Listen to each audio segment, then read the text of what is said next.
ग्लानिर्भवति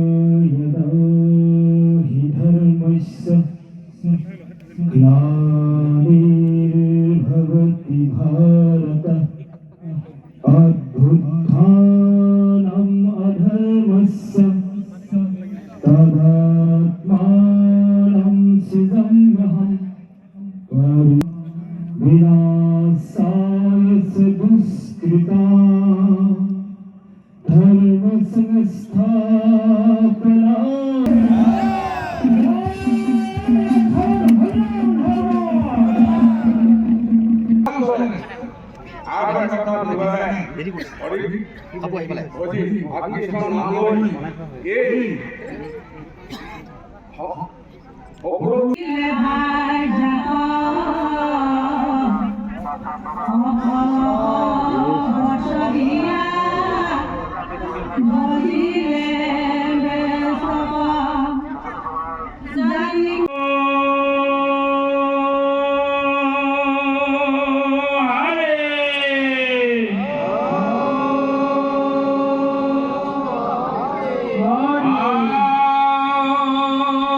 হয়তো আমার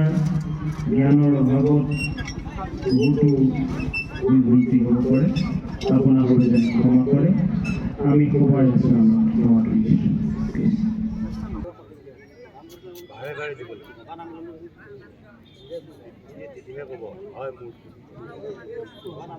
হয়তো আমাৰ কেন্দ্ৰীয় সেৱা বাহিনী আৰু আইমাতৃ গোটৰ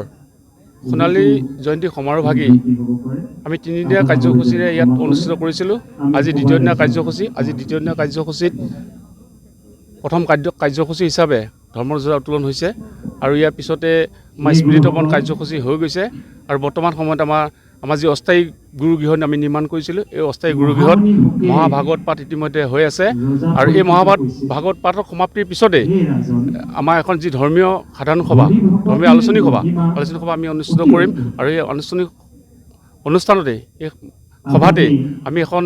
স্মৃতি গ্ৰন্থ উন্মোচন কৰিম। স্মৃতি গ্ৰন্থখনিৰ নাম হৈছে ভক্তি অমৃত আৰু এই স্মৃতি গ্ৰন্থখনি উন্মোচন কৰিব শ্ৰীমন্ত শংকৰ গুৰু নাম ধৰ্ম জনজাতীয় সমাজ অসমৰ কেন্দ্ৰীয় মুখ্য উপদেষ্টা প্ৰহ্লাদ কুমাৰ মচৰং বৰাপিছৰে আৰু ইয়াৰ পিছত অহাকালি কাৰ্যসূচী থাকিব আমাৰ পুৱা ভাগত থাকিব ভাগৱত শোভাযাত্ৰা আৰু শোভাযাত্ৰাৰ পিছতে আমাৰ আবেলি বিয়লি ভাগত আমাৰ ভকত বিদায় হ'ব আৰু সন্ধিয়া কাৰ্যসূচী হিচাপে এখনি আমি অংকীয়া ভাওনা মঞ্চতে আমি অনুষ্ঠিত কৰিম আৰু এই তিনিদিনীয়া কাৰ্যসূচীত আমি দেখিবলৈ পাইছোঁ বিভিন্ন প্ৰান্তৰ পৰা অহা আই মাতৃ বা বান্ধৱ সমস্তই আহি ইয়াত উলহ মালহেৰে যি উপস্থিত হৈ যি সহায় সহযোগ আগবঢ়াইছে আমাৰ এনেকুৱা লাগিছে যেন বৈকুণ্ঠগামী চুম্বিত দাস কোঁৱৰদেৱৰ এই সমন্বয় ক্ষেত্ৰ এখন এই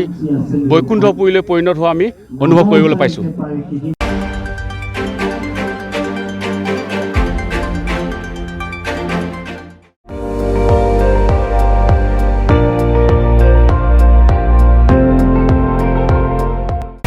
আপুনি চাই আছে ND24